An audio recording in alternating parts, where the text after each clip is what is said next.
"I only stayed because of you," said Martin from Vanguard Industries right after his third bourbon. He was tearing up again. This time, it was because their new CTO had botched another server migration, and I'd spent the last 96 hours keeping their entire operation from collapsing into a pile of lawsuits and angry board members. I nodded, patted his shoulder, and slid the contract renewal across the table. He signed it with a thumbprint and a half-eaten steak. That was a Thursday.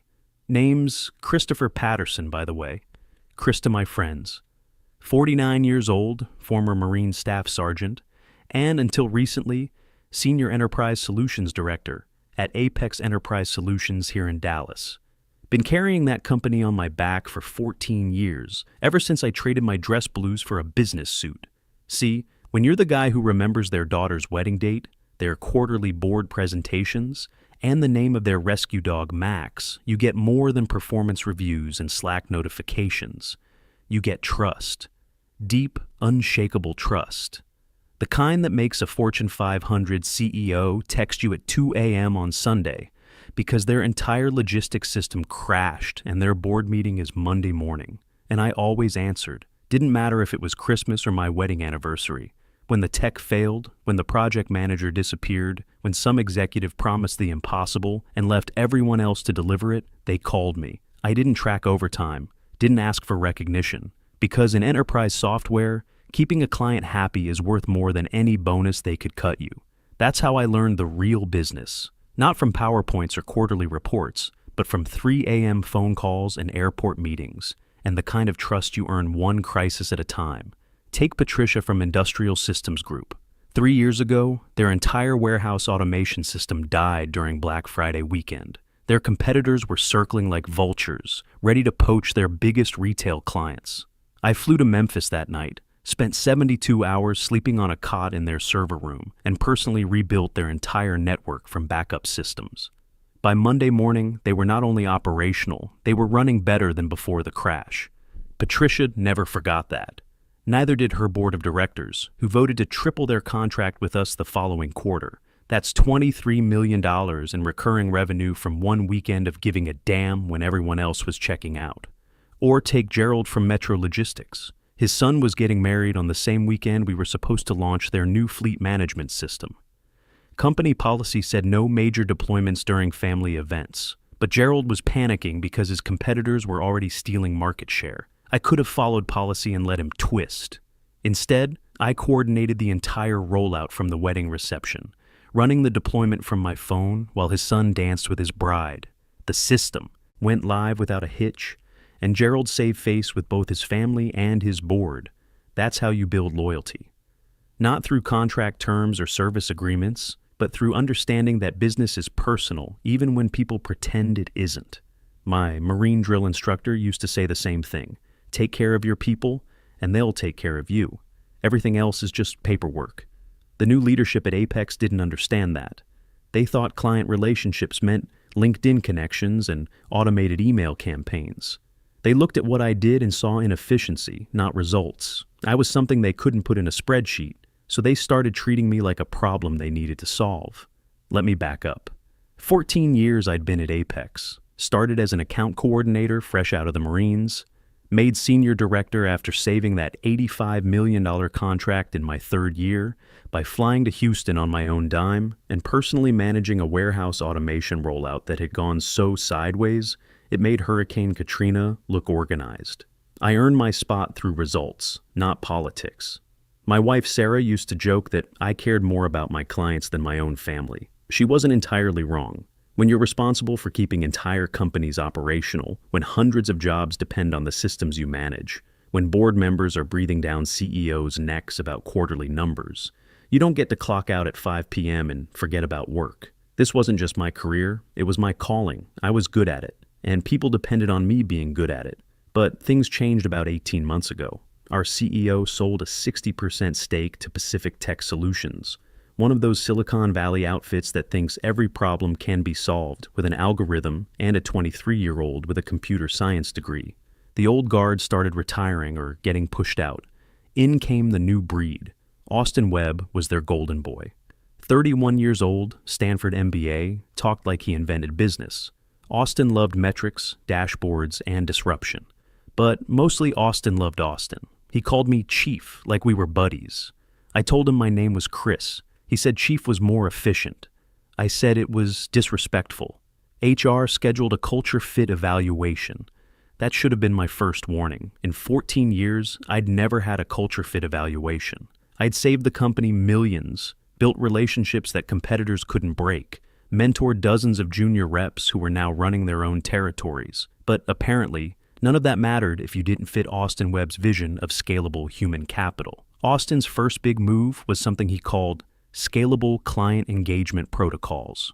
Translation: replace experienced reps with junior staff and automated systems so he could brag about cost optimization in his quarterly reports. I watched account satisfaction scores drop like a stone. Clients started calling me directly, asking what the hell was happening. The breaking point came during a client review meeting with Hartman Manufacturing. They had been with us for 8 years, $18 million annual contract, never a single complaint. Austin had assigned one of his new hires, a kid named Brandon, who looked like he'd just graduated high school, to take over their account. Brandon showed up to their quarterly business review with a PowerPoint full of industry buzzwords and zero understanding of their actual operations. 20 minutes into his presentation about leveraging synergistic solutions for optimal operational efficiency, Hartman's CEO stopped him mid-sentence. "Son," he said, his Texas drawl thick with irritation, "I've been running manufacturing operations since before you were born. I don't need synergy. I need my production lines working 24/7 without glitches. Where's Chris?" Brandon fumbled through his notes. "Mr. Patterson is transitioning to more strategic oversight roles. I'll be your primary point of contact moving forward." The room went dead quiet. Hartman's CEO looked at me, then at Austin, then back at Brandon. "No," he said simply, "that's not going to work." After the meeting, Austin pulled me aside. His face was red, and he had that look people get when their perfect plan hits reality. "Chief," he said, "we need to discuss boundaries. You're undermining the new team structure." "I'm keeping our biggest client happy," I replied. "That used to be called doing my job." "Your job is whatever I define it to be," he snapped, dropping the fake buddy routine. "We're building scalable systems here. You can't be the hero in every client story." That's when I realized we weren't just having a business disagreement. This was personal for Austin. He saw my relationships with clients as a threat to his authority. In his mind, if clients preferred dealing with me over his new systems, it proved his whole strategy was wrong. And Austin Webb couldn't be wrong. The micromanagement started immediately. Every client call had to be pre-approved. My expense reports got flagged for review. I was required to submit daily summaries of my activities to ensure alignment with company objectives. They installed monitoring software on my computer to track how I spent my time. But the real gut punch came when they reassigned my top accounts to junior reps without consulting me. I found out when Martin from Vanguard called me, confused and frustrated. "Chris," he said, "some kid called me yesterday saying he's taking over our relationship." I told him that wasn't happening. "What's going on over there?" I couldn't tell him the truth, not yet. "Corporate politics is a dirty game, Martin. Don't worry about it. I'm still here." But for how long? The writing was on the wall. Austin was systematically dismantling everything I'd built, piece by piece.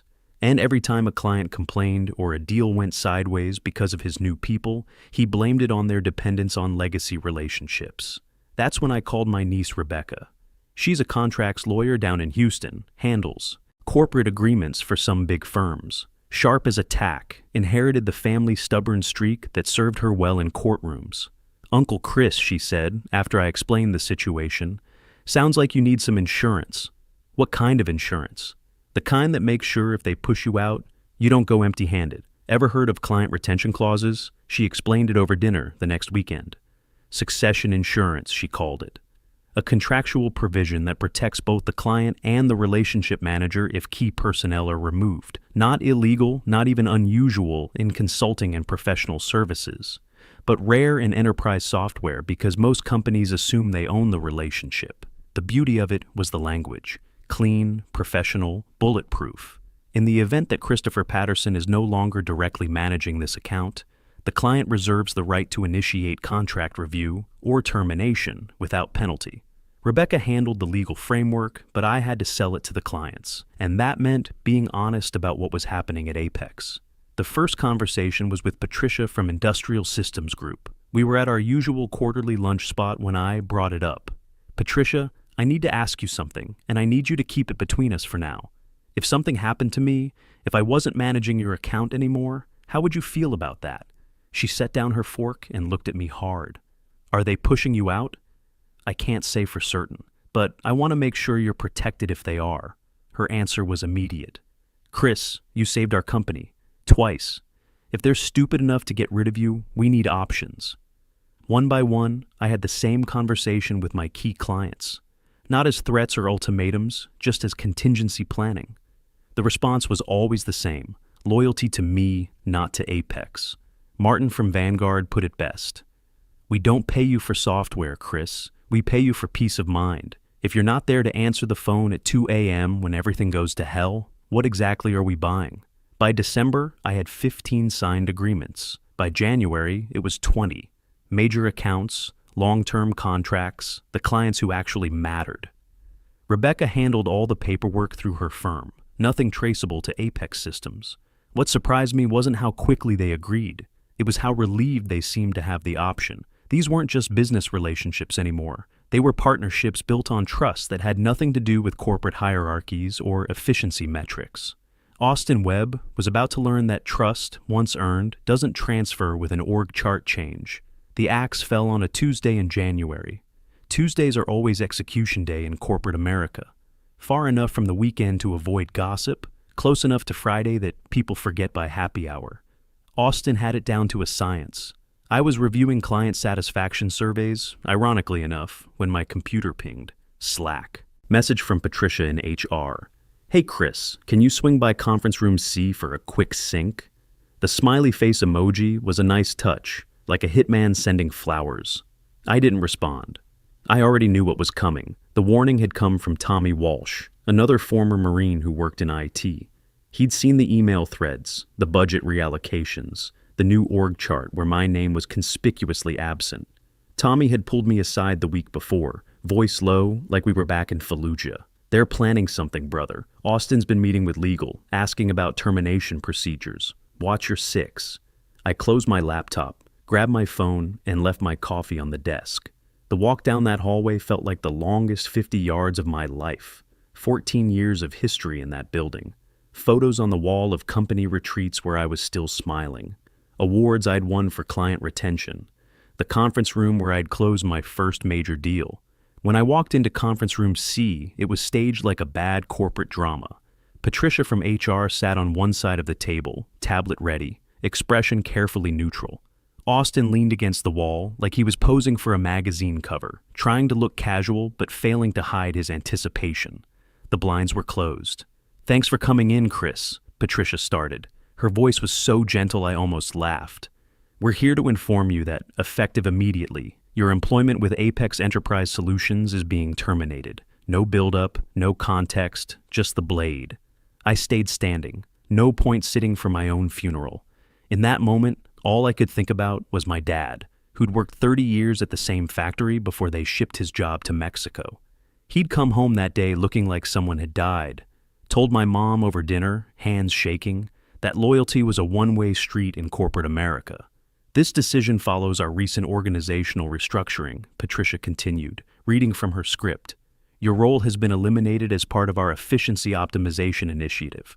I let that sink in. Efficiency optimization. 14 years of building relationships, solving problems, keeping clients happy when any other company would have lost them. All of it reduced to an inefficiency that needed optimizing. Austin finally spoke up, unable to contain himself any longer. It's nothing personal, Chief, just business evolution. I looked at him for a long moment. This kid who'd never spent a sleepless night worried about a client's operations, who'd never had to explain to a CEO why their million-dollar system was down and what he was going to do about it, who thought business was about metrics and algorithms instead of the human beings behind every contract. You're right, Austin, I said, keeping my voice level. It is just business.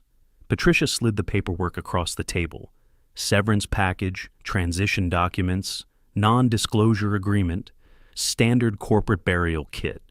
She was trying to be professional, but I could see the discomfort in her eyes. She knew this was wrong.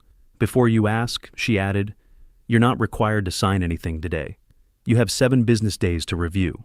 I picked up the envelope, tapped it against my palm once, then set it back down. My hands were steadier than I expected. All those years in the Marines had taught me how to stay calm when everything was falling apart. "Strongest relationships I've ever built in this industry," I said, looking Austin in the eye, "and you just handed them back to me." His smirk flickered for just a second. That's when I knew he had no idea what was coming. He thought he was firing an expensive employee. He had no clue he was cutting the only thread holding half their revenue in place. "Is there anything else you need from me?" I asked. "We'll handle the transition," Austin said. "Your accounts have already been reassigned." Of course they had. Probably to Brandon and the other fresh-faced kids who thought client management meant sending automated check-in emails. I didn't throw my badge or storm out. That's not who I am. I slid my access card across the table like a poker chip I no longer needed, walked past 3 coworkers in the hallway, none of whom would look me in the eye, and out the glass doors of a company I'd carried for 14 years. The Texas sun was bright, the January air crisp and clean. I got in my truck, sat for a minute, and felt something I hadn't expected: relief. For the first time in 18 months, I didn't have to pretend to respect Austin Webb. I didn't have to smile through another meeting about scalable engagement protocols. I didn't have to watch incompetent kids destroy relationships I'd spent years building. I pulled out my personal phone. There were already 5 messages waiting. "We heard. We're ready. Just say when." The news had traveled fast. In an industry where everyone knows everyone, word of my termination had reached my clients before I'd even gotten to my truck. That told me everything I needed to know about where their real loyalty lay. I typed back one line: "Contact Rebecca Patterson at Houston Corporate Law. Reference our December agreement." Then I drove home. Sarah was in the kitchen when I walked in, still in my suit but carrying a cardboard box with my personal items. She took one look at my face and knew. "They actually did it," she said. It wasn't a question. "Yep. But Sarah, I need you to know something. This isn't the end. It's just the beginning." That evening, I sat on my back porch with a beer and my laptop. Secure connection, nothing traceable. At 7:30 p.m., I sent a simple text to Rebecca. "It's time." Within minutes, the first email hit Apex's legal department. Subject: contract suspension per retention clause. Immediate attention required. It was from Vanguard Industries' legal team. Professional, firm, devastating. Per executed agreement dated December 14th, 2024, we are formally notifying Apex Enterprise Solutions of our intent to suspend all current contracts and deliverables. Our partnership was contingent upon direct engagement with Christopher Patterson. In his absence, we are exercising our right to terminate without penalty. That was the first domino. At 7:45, the second one fell. Industrial Systems Group, then Metro Logistics, then Hartman Manufacturing. By 9 p.m., my phone was buzzing nonstop with confirmation emails from Rebecca's firm. Each one a perfectly crafted legal missile aimed at Apex's quarterly projections. Within 3 hours, $295 million in contracts had just walked out of Apex's revenue forecast. The emails weren't angry or emotional. They were matter-of-fact, businesslike, devastating in their simplicity. Each one referenced the specific retention clause, cited the termination of my employment as a material change in service delivery, and politely exercised their right to immediate contract review. At 9:30, Austin called my personal cell. I let it ring. The irony was perfect. For 14 years, I had answered every call from every client, no matter what time, no matter what I was doing. Now the person who'd fired me for being too available was calling my personal phone, desperate for contact. He called again, then again. Finally, a text. "We need to talk. Please call back. Urgent." I finished my beer, watched the Dallas skyline light up against the night sky, and typed back, "Your org chart says I don't work there anymore. Take it up with legal." By 10 p.m., Rebecca texted me a screenshot. Emergency board meeting scheduled for 6 a.m. Subject line: client retention crisis, revenue impact assessment. Another text followed: "Your former boss tried calling our firm 6 times. We sent him to voicemail. Wednesday morning, while Austin was probably explaining to a room full of furious board members how nearly half their annual revenue had just evaporated overnight, I was sitting in my kitchen making pancakes for Sarah and reading job offers that had started rolling in around midnight. But they weren't job offers. They were partnership proposals. "Christopher, I want to discuss establishing a direct consulting relationship with you, personally," wrote the CEO of Hartman Manufacturing. "Our board has authorized me to offer you a 3-year contract at twice your previous compensation. We're done dealing with intermediaries." Similar messages from 8 other clients, all offering multi-year deals, all willing to pay premium rates for what they'd been getting from Apex at wholesale prices. They didn't just want to leave Apex, they wanted to follow me. By noon, Rebecca had filed the paperwork for Patterson Strategic Consulting LLC. By 2 p.m., I had 6 signed clients and a business plan that projected $450,000 in first-year revenue, more than I'd ever made as someone else's employee. But the real satisfaction came that afternoon when Tommy Walsh called me. "Brother," he said, his voice full of barely contained laughter, "you should see this place. It's like someone set off a bomb. Austin's been in meetings all day. Half the sales team is updating their resumes. And get this, the CEO just announced they're suspending the modernization initiative pending a strategic review of client relationship management." Translation: Austin Webb's scalable engagement protocols were dead in the water, killed by the very inefficiency he'd tried to eliminate. The official news came Thursday morning. Austin Webb was no longer with the company, effective immediately. The press release talked about strategic differences and pursuing new opportunities, but everyone in the industry knew what it meant. He'd been fired, just like me. The difference was, when they fired Austin, nobody followed him out the door. Patricia from HR lasted another week before being reassigned to special projects, which everyone knows is corporate purgatory. The new leadership team brought in crisis management consultants to figure out how a modernization initiative had turned into a client exodus. By Friday, the story was making rounds in industry publications. Major enterprise clients abandoning established vendor relationships to follow a single account manager wasn't unprecedented, but doing it on this scale was. I started getting calls from reporters, headhunters, even competitors wanting to understand how I'd pulled it off. The answer was simple, but nobody wanted to hear it. There was no trick, no secret strategy, no innovative disruption. I'd just done what my drill sergeant taught me 25 years ago in basic training. Take care of your people, and they'll take care of you. 6 months later, I'm writing this from my home office overlooking White Rock Lake. Patterson Strategic Consulting has 15 employees, all of them people who understood that business is personal, whether the MBA textbooks admit it or not. We don't have automated engagement protocols or scalable client interfaces.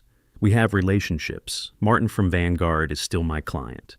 So is Patricia from Industrial Systems Group. So is Gerald from Metro Logistics. The difference is, now when they call me at 2 a.m. because something's broken, they're calling the owner of the company, not some employee who might get fired for caring too much.